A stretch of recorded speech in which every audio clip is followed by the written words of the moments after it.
na ito. And to share the gospel of Jesus Christ po mga kapatid, saan man tayo pumunta, you have to live by the gospel of Christ. Kailangan, para ma-share natin ang gospel po ng ating Panginoon, kailangan mamuhay po tayo ng gospel ni Kristo po. And many kinds of threats, alam natin to, are being imposed by the devil to the believers. At alam natin yung pangalan ni devil. Sino na nakatanda ang pangalan ni Satan? Napakadami po ng pangalan niya eh. Ayan, Lucifer. Lucifer. Beelzebub. Devil. Yan ang kanyang mga pangalan po mga kapatid, no? And ano ba? Sino-sino ba yung mga tinatakot po niya mga kapatid? Siyempre tayo mga believers. Threats po niya on church gatherings. Para hindi ka magpunta sa kanyang gawain.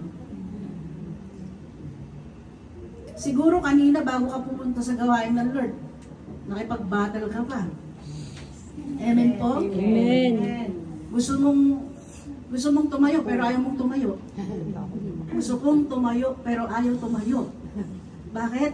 Inaantok po tayo mga kapatid dahil pagod po sa trabaho po. Ibig sabihin, ayaw na talaga makipag-gather tayo mga kapatid.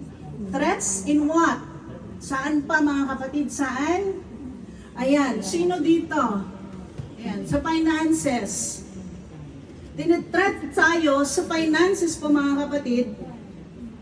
Yun lang pagpunta mo sa church ngayon eh. Baka na-threat ka po sa finances. Yung pamasahe. Amen po? Walang pamasahe. Ano pa? Physical body. Tinitreat po tayo. Emotional aspect. Yan po yung mga pang-threat po niya sa atin. Emotionally, i-down tayo mga kapatid. Kaya ang mangyayari, hindi ka nadadalo sa church. Why? Yan yung mga pananakot po niya para hindi tayo makisalo po sa gathering po ng church po mga kapatid. But the Bible says that we must not be afraid. Dapat ang mga anak ng Diyos hindi po natatakot. Amen? Amen. Parang konti lang yung ako. Amen. Amen po. Hindi tayo natatakot sa kanyang threat. Sa ano ba yung mga threat niya? Sa finances. Amen. Alam ko maraming kandidata dito pagdating sa finances eh. Kandidata. Amen po. Sa ating physical and emotional aspect. Yan po yung mga pananakot po niya mga kapatid. So sabi ng Lord, wag nga daw tayong matatakot and do not be troubled. On those threats po mga kapatid ni Satan. Why? 2